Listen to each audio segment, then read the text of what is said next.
Good evening, everyone. Welcome to Gradeup's MBA Prep channel.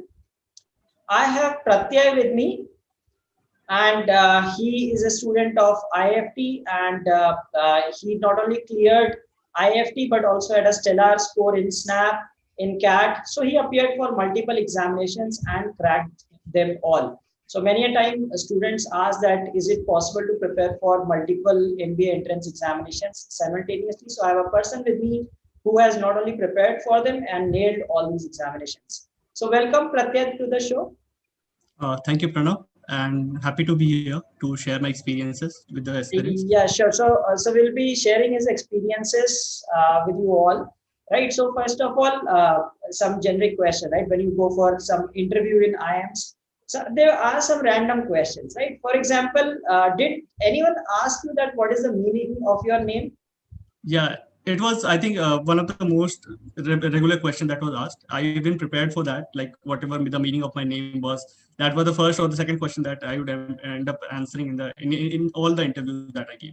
Yeah. So I think, yeah, because you have a special, that's a very uncommon name. So generally people tend to ask such questions. Yeah, that is there. I think students have to be careful about these things because, see, that is a very common question, but you might be caught off guard in an interview and all. So that you need to prepare beforehand. If such a name you have or anything that is something that is stand out in your CV or in your resume, so you need to be prepared about that in case of the in the interview and all. Okay. So Pratyay, please give a background about yourself. What did you do before pursuing MBA? Was it engineering, non-engineering? And how did you get up this idea of going for an MBA? So I did my engineering from, basically I am from Ranchi. So, but I did my engineering from Jadavpur University in 2017 in mechanical engineering. And post that, I was working in Maruti Suzuki for about just a little more than 2 years. So during that time, I figured that I have a technical degree, okay, and I was working in a managerial role. So I always thought that doing an MBA will certainly help me being a better manager. That was the only focus I was working on. So I left my job in after 26 months doing the job. And then what I did was, okay, I took 6 months approximately to prepare for examination. I gave every examination that I thought I would get into. It involved Nmat, SNAP, IIFT, CAT, ZAT, and all examinations I gave, and I got through. Of the best call that I had. Yeah. Okay. So you had 6 months. So you said you left a job and you prepared for 6 months. So some people ask that how much time is sufficient to prepare for CAT? And if I tell you that exactly 6 months, or maybe I think this year it is going to be on 30th of November. So you have 6 months.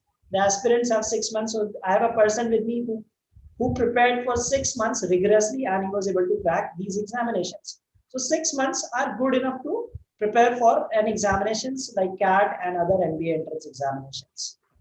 So how did you like prepare? Like you said that you left job. So like what was your daily schedule? So after I left my job, see, while I was leaving my job, I still had a lot of time with me while I was on the notice period. So I think that time also has to be utilized.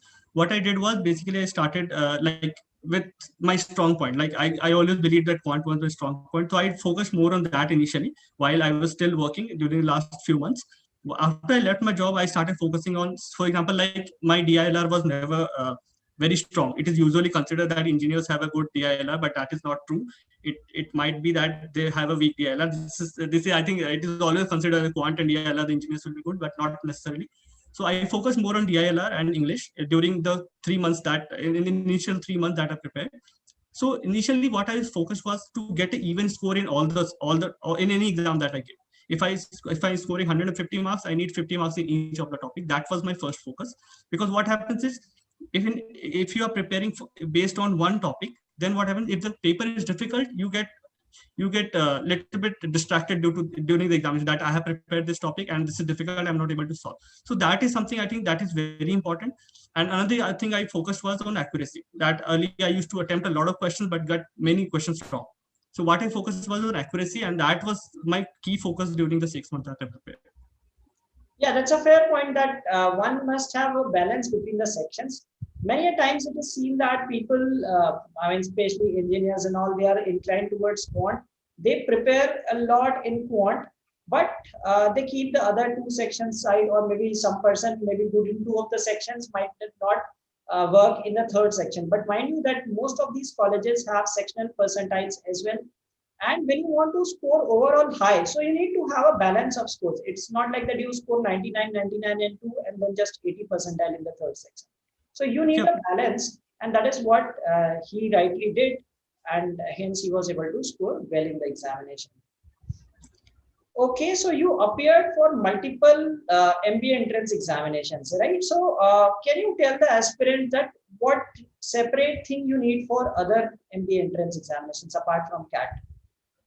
So Pranav, like there is a basic core structure that is there, like a basic course that you need to prepare for, that is similar for all the examinations that you need to have a grasp of. For example, in quant, arithmetic is something that will come in all the examinations that you prepare for, irrespective of whichever exam you are preparing. The difference comes in the time of the exam or the pattern of the exam. So for example, if you go to a CAT, the CAT is evenly distributed across all the topics. If you get to SNAP, in SNAP the DILR part is more there. So you need to focus more on that. So that's where the previous year papers or the mock tests come into play, because that prepares you it creates a temperament while giving the exam. So what I did was, before 10 days before every exam, I started preparing for that exam. 2 weeks, maximum 2 weeks. I gave a lot of mocks for each exam. For example, LMAT was there. So before 2 weeks, I only prepared for LMAT.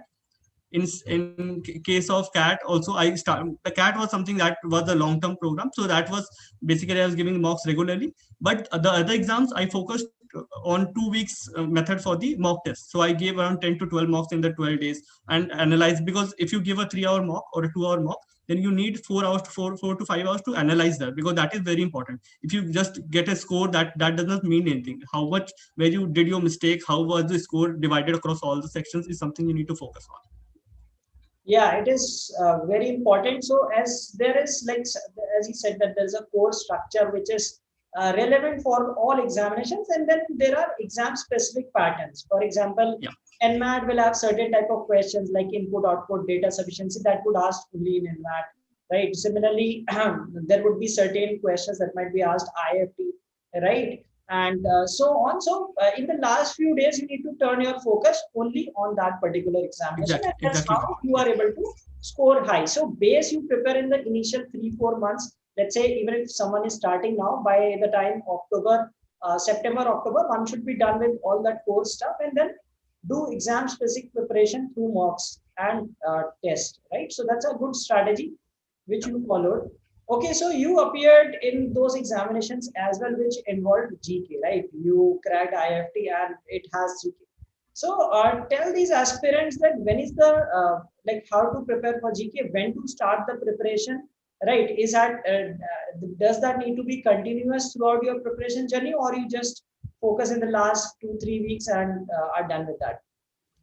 Okay, so in case of GK, that was earlier asked in SNAP, and IIFT always has a part of GK that you need to qualify. There is sectional cutoff, so you cannot ignore it. Like, okay, I will not score there. There are people who have scored 21 out of 13 IIFT GK, which takes away a lot of benefit in that case. But what happens is it usually gets ignored during the initial part, and at the last there is a lot to do, and you also have to study about the core basic syllabus that you have. So what I want to focus is that the static GK or the current GK, you can divide half an hour or 15 minutes if your daily time, and just go around, like read anything. There are modules that are available on the internet, if you search and all. So just go through that from starting, so that at the last you don't have a lot of pressure, and that subject you can just, okay, I'm well prepared for that. I do not need any specific preparation for that, because at the last moment, if you focus on GK, then your main subjects that are there, that will be left behind at that point of time. So that is something, like if you think that I'll prepare for GK in 1 day or 2 days or in a week, it is not possible. So you need to stretch it out in a period of like 3 to 4 months. Just give 15 to 20 minutes for that, based on what kind of GK is asked for in the exam. Just because GK is a very vast subject, right? It is that it does not have a syllabus. So what you can focus is, you can at the start of your preparation, just look into the 3-4 years question paper that is there, and know about what kind of questions is asked, which specific questions are asked, which sector the question is asked from, then prepare on the basis of that. Yeah, so this is often ignored by students. In CAT, you do not have GK, but most of the aspirants appear for other exams as well. apart from CAT, and almost all of them have a GK section, right? And moreover, in your interviews also, if you see, they ask questions related to current affairs, static GK, etc. Right? I myself remember that they asked me questions from Olympics and like some Olympic medal winners, Indian participants, etc., etc. They asked me something from Indian civics, right, politics, and all those things. So you need to be prepared for GK section as well. That is something which is ignored by people, right? So in CAT they do not ask, but in other MBA examinations and your GDPI they do ask those questions. So you need to be prepared for that as well. And one thing, Pratyay, that you mentioned is going through past year papers, right? So tell the aspirants that why is it important, and I hope you must have gone through them as you already mentioned. So does it really help in the examination?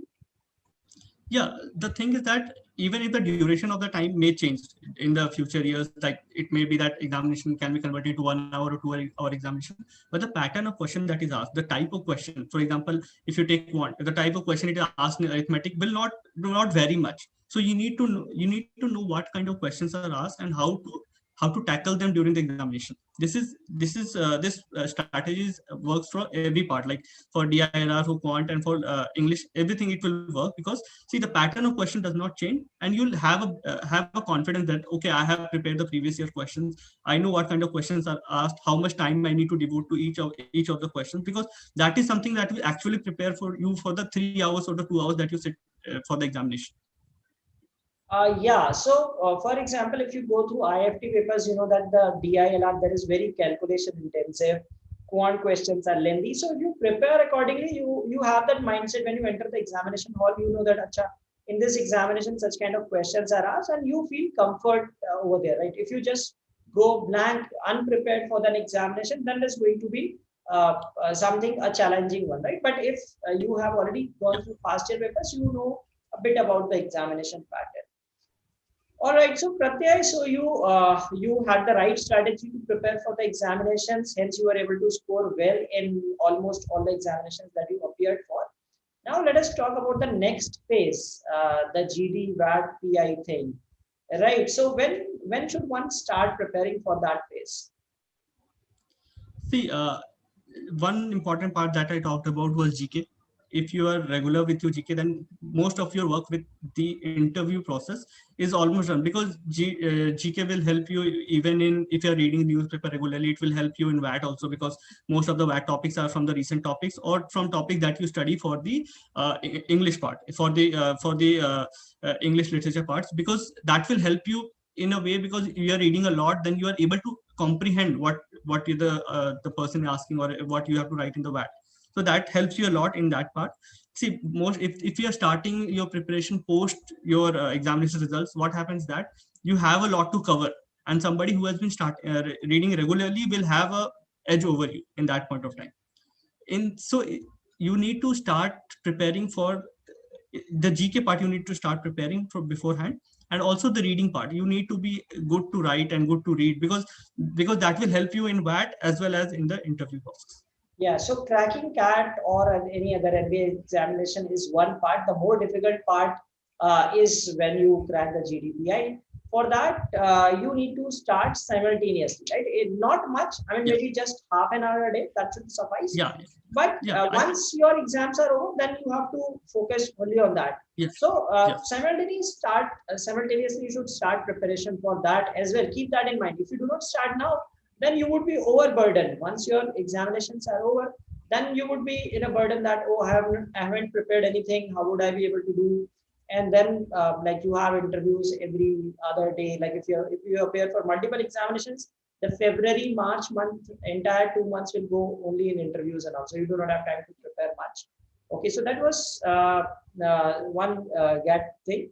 Right, so we have a question from someone that how did you handle the question about why you took a 6-month gap for preparation? So how did you answer? Was this even asked in the interview? Yeah, see, whenever you are leaving your job or a gap is there in an education, so that is something that the interview will certainly ask you. But if you are able to show that you are passionate about MBA and this, you are able to give a reason why you are doing that, that if you are able to explain it to yourself, then you will be able to explain it to the interviewer. See, that's the point. You need to be prepared about why you are trying to do an MBA. If you are able to explain this to the interview, I think that does not pose a big problem in that case. Okay, so it's all about convincing the interview panel. Exactly. If you are good at convincing them, if you can give a solid reason, and if you can prove that, like you appeared for the examination, you came up with great scores. So that itself suggests that yes, you were dedicated, you were committed with your preparation, and hence you came out with flying colors. So this is the proof that I have. That's why I left the job and did this. Okay. Yeah. All right. So we have a question from Suman that what was your strategy for VARC section? Okay, this is a bit tricky because being an engineer, I was not very comfortable initially with the VARC part, because one thing I focused on was, say, there are two parts in VARC. One is basically the RC part and one other is the VA part. So I always found the VA part easier because it contained like jumbled words and finding the correct, there was a paragraph given that you need to convert into a single line and all this. So that is something I focused on because that was easier for me. Another thing I found was starting correctly, because see what happens is if you choose a wrong comprehension initially, what happens is it takes up a lot of time, and if it's a difficult one, then it becomes difficult for you to answer the questions, and then you have lost a bit of time initially. So what I did was I converted the comprehension to different parts. So example, if there is a comprehension that is related to science or something that is related to an industry, so I found that okay, this is easier for me to comprehend. Or I found difficult topics like philosophy or arts difficult, so I attempted those in a later point of time because I found that language difficult. So that kind of sectorial view you need to have in the cases of the comprehension, because if you are able to understand the comprehension, then you will be able to answer. So that easiness will come over with the practice, that you will know, okay, these type of comprehension I'm able to comprehend better. So suppose history also I found a bit easier because I was already interested in history, so I used to read a lot. So what I did was, okay, if there is something related to history, I'll attempt that comprehension first. Okay, so you were comfortable with certain genres and you picked those comprehensions. Yeah, because you know that if you see CAT papers over the years, it's been that they ask passages from different genres. It won't be like all passages from philosophy, all from science and tech, all from history. That won't be like that. There will be one passage from history, one will be from arts, right? One would be from science and tech, one might be from some, let's say, some philosophy or something like that, right? So yes, there are different genres.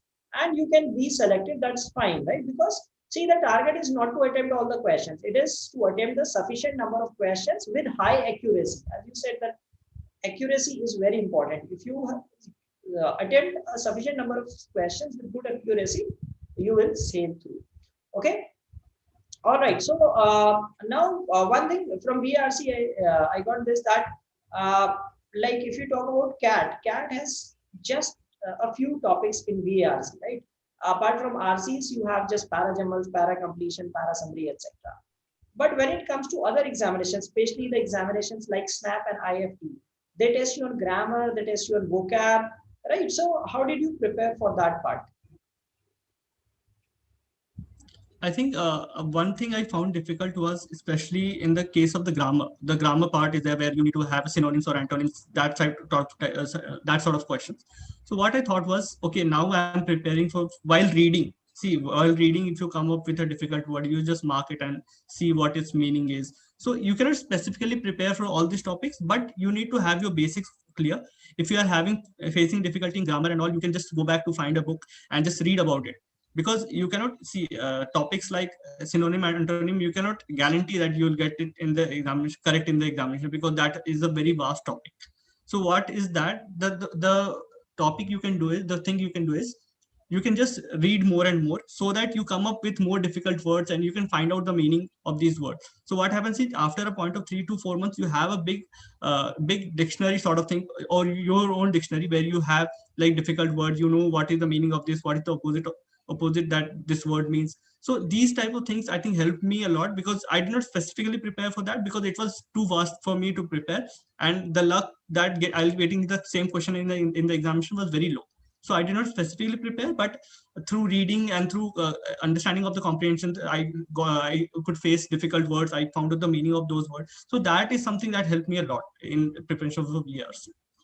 Yeah, so ultimately reading helps, right? The more you read, the better your grammar becomes. You know how sentences are structured. You are able to identify that this sentence is written wrong, and you are able to like get a knowledge. Even if you do not study the grammar rules, but still, if you read a lot, you know that okay, this is how sentences should be structured. You get to know, you get to improve your vocabulary. So ultimately, that boils down to one thing: that reading. So verbal is mostly about reading. The more you read, the better person you are at section. One more thing, just I'll add here that reading speed is something that defines a lot. Reading and comprehending, how much faster are you able to read and comprehend at the same time? Because if you are able to solve an RC paragraph in 12 minutes, you'll be able to solve 4 of them in an hour.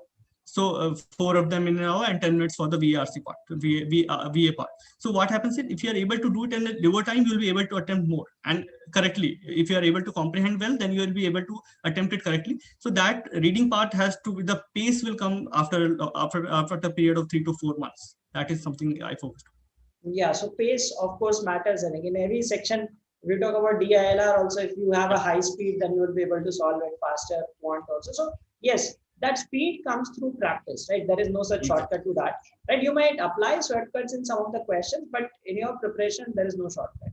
Okay, so we have a question that what are the common topics in LRDI? You appeared for multiple examinations. What are some common topics that are asked in all these examinations?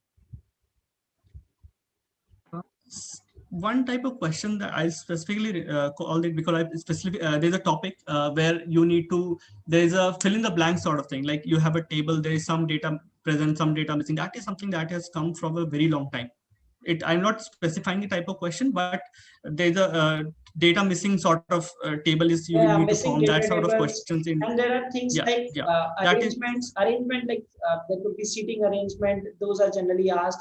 And then matrix-based puzzles, right, wherein you have certain columns like name, place, animal, thing, those kind of things, right? So those are certain things that are almost asked in almost all examinations. Maybe for CAT, you need some, some high order thinking LRDI puzzles, wherein they ask you from number puzzles or something. But other examinations, the pattern is more or less. I think I prepared for CAT. I focused basically on this data missing sort of questions. And one question was from Venn diagram. I saw that Venn diagram is something that is asked again and again, that even to the 4-circle Venn diagram is even asked. So that is something I focused on, because see, if you're able to predict a type of question, then you'll save time because you'll attempt that question first in the examination.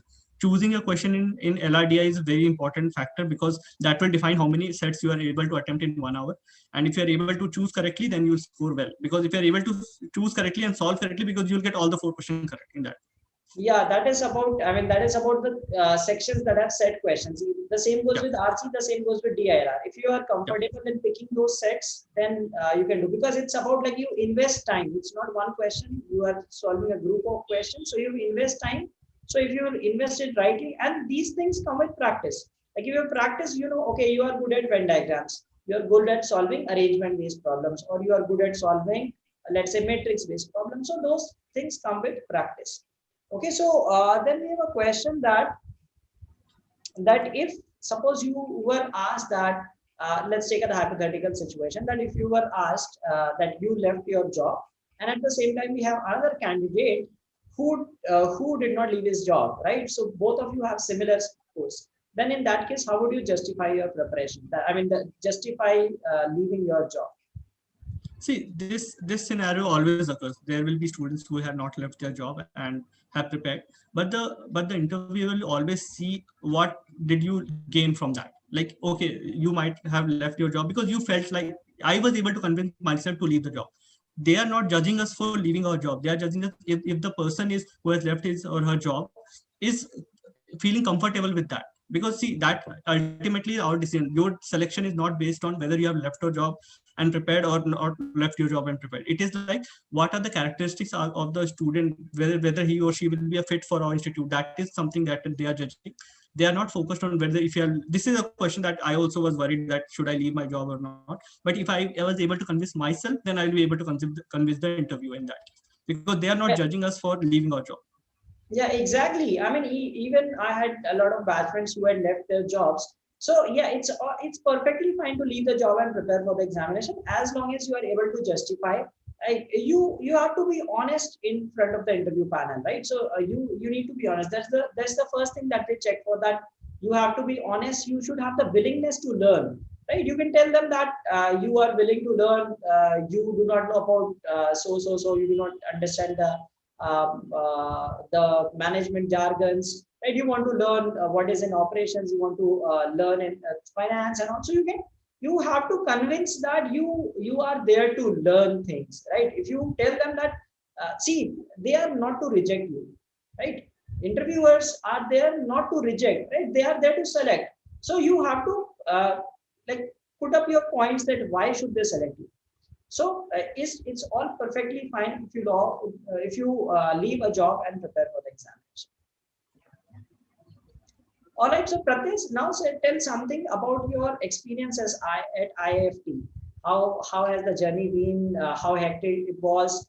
So tell the experience that does everything settle once you crack CAT, or things begin from there? No, it's always the happy moment when you convert a college, because many of the results are coming in and many students will be grading their convert. But this time is not to just lay back, because this is where the real difficulties start, because many students will be there, will be preparing for different courses they'll be doing it during this time, because you get 2 to 3 months, means 2 months time is there where you will be idle before you join a college. So you utilize these 2 months, because see what happens is, in these 2 months, if somebody has prepared, somebody has known more about what they're going to read in college, or something, courses, have done courses that will help you. You can do courses either through Coursera and all, because see, this is more about what you need to decide, why you are doing an MBA, because you need to have a better knowledge than you had during your graduation. So you need to start studying from now only, because see, I think convert is done, you got a college, but you need to prove yourself in that college too, because everybody who has gotten through a difficult process, same as you, and everyone will be of the similar caliber. So that is something you need to, because it is very competitive, and it will remain competitive for the 2 years that you are there. So it will be hectic, but everyone will be there with you together, all the students will be there with you together, you will make great friends there. And that is something you need to focus on, because see, in the 2 years you need to have a good network, like you need to know people who have done good, who are, because in an MBA college, you will not, if you are an engineer, there will be engineers, but there will be people from different facets of life, and they would have done different things. So you can learn a lot from them. Somebody might be from a commerce background, somebody might have done a CEO, somebody might have done a engineering in a different background. So you have a lot of opportunities to learn from them, because see, that is what you are there for. You have given so much time to prepare for that. So when you actually get into a B school, just leave everything and study and make good networking during the 2 years of. Yeah, so the real competition begins when you enter a B school, right? So, but yes, it's a healthy competition. As you said, you have a good pool of friends coming from different walks of life, different regions of the Yeah. country, different backgrounds, different academic backgrounds, some coming with work ex from different fields, some coming without work ex. So you have a good bunch of people, and from them you learn different things, right? So even I remember that I was good at Excel, so I would teach some other people Excel, how to do things in Excel. Some person might be good in finance, so they will teach you the concepts of finance. Some might be good in marketing. So this is how you build and grow yourself along with your peers. So that's why this is the benefit that you get from MBA. People think that MBA is just like a placement thing. No, that's not the case. When you go to an MBA institute, you learn a lot of things from your peers, your teachers, and everyone else, your alums, your seniors, juniors. So it's all about building a great network with great minds, and hence building your personality. Okay, so there's a question that what courses would you suggest? So you just mentioned about certain courses. So can you suggest some courses to the aspirants? So depends on what your interest is, because see, there are hundreds of courses that are available. Depends on what you're interested. If you are interested in marketing, there are courses in digital marketing. There are courses in different aspects of marketing, sales and marketing. So you can do that. instead of that, if you are interested in finance, there are courses in basic finance. See, some topics are there that are useful for everybody, and some are there that are more specific to your resume or your learning process. So that is different. There are no specific courses that you need to do, but again, that is on your interest. If you're interested in finance, do finance courses of finance, whatever you like. Even if you're not interested in finance, just go and have spend some time doing a course, because you will obviously learn something about, and you can share with others also. Yeah, of course. I mean, it entirely depends on your field of interest. There are certain basic courses that are for each of the streams. Maybe some course in finance, which teaches you the basics of finance and management. Then there would be courses in basics of marketing, basics of digital marketing.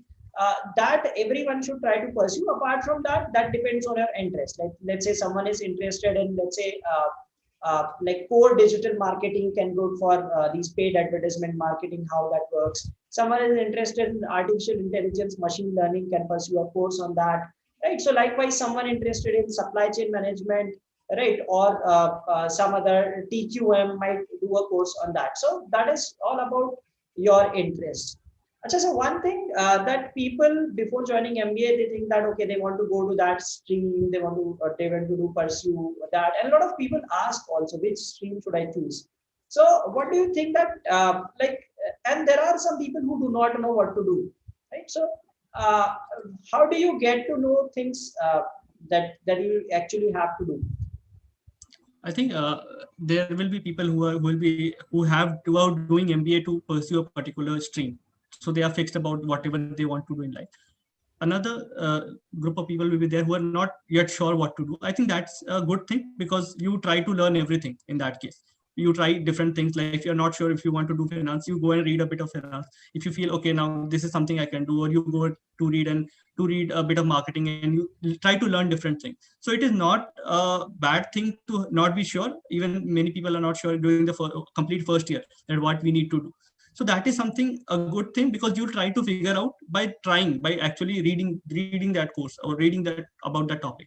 So that is a different thing, because it will help you read more and then decide on the basis of that. So you'll have a practical knowledge. Okay, I read this topic, I'm not very interested. Okay, then you can read a different topic or a different course that you want to do. So we should not be very fixated on something that we exactly need to do before entering an MBA college, because there will be different things that you come to know after joining an MBA college. So this is opportunity that I might get by reading these subjects. So you need to have an open mind before joining an MBA college.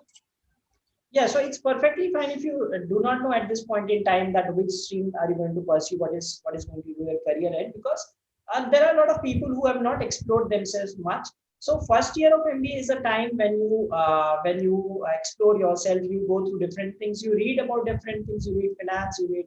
That's why they teach you everything in the first year, right? They teach you finance, they will teach you operations, they will teach you your HR and all these things, marketing and all. So you, through that time, you realize that, okay, this is your forte, this is something that you really enjoy doing, and hence you can choose your electives accordingly in the second year.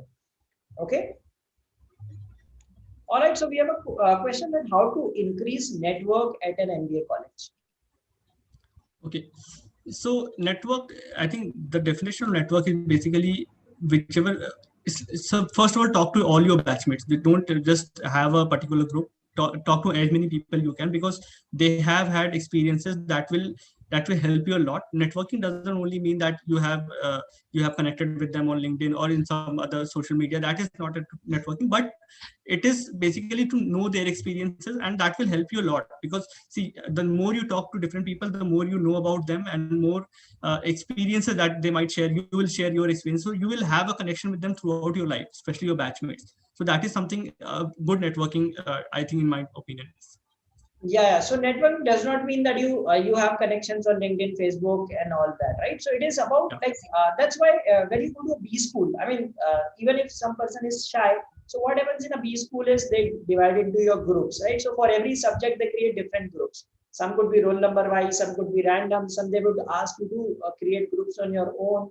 Then there are B school competitions, and also there are different scenarios where you interact with different people, right? So the more people you talk to, right? So even if you are an introvert in a B school, you have to interact with as many people as you can. So the more people you interact with, the more friends you make, and they will definitely help you out in certain point in time. Right? Let's say maybe you might not realize that importance just now, but maybe 20 years down the line, let's suppose you want to start a new company, right? So maybe your network, there must be somewhere in the network who has good connections in the VC circle. So that person might help you in funding. Maybe you want to refer, like you have a job referral system. So if you are in good connections, you can be referred to other jobs, or you can refer your friends to your company, and so on. So there are a lot of avenues where networking helps. So you need to make friends with everyone, as he rightly said, that try to make friends with as many people as you can in the B school. Okay, so Pratyay, it was nice interacting with you. We got to know about your journey, how you started your preparation, and how you justified the gap, because this is a query that a lot of people ask, and you were one of the candidates who justified it, that how to justify these things in the interview, and how to prepare for different examinations. So the aspirants who are watching here must have got the hint that it's like, if you can prepare for one examination, you can also prepare for other examinations. Keep the core in the first 3-4 months of preparation, and then as the exams approach in the last 1 or 2 weeks, just focus on that particular examination. Also, the GK part, that you need to be preparing for that as well, and the GD VAT PI part as well. So a lot of learning for our aspirants. So we are pleased to have you here in this show. So thanks for being a part of this show. Thank you, Pranav. It was great talking to you and the aspirants as well. I think all the best to them. The exams will come soon. We don't realize the time passes. So I think all the best to them, and hope we'll get to go. They get to go to college in offline mode. I think that is something. Yeah, so hopefully things will improve, and you shall have offline classes soon. Let's hope that by end of this, at least one semester, you should get to meet your friends in the offline mode. So yeah, this was Pratyay. Thanks, Pratyay, for joining the show, and I hope our viewers got a good feedback from him, how to prepare for the examination, how to tackle the interviews, and also we'll be hosting more such people for you. All right, so thank you everyone for watching this show. Have a great day ahead.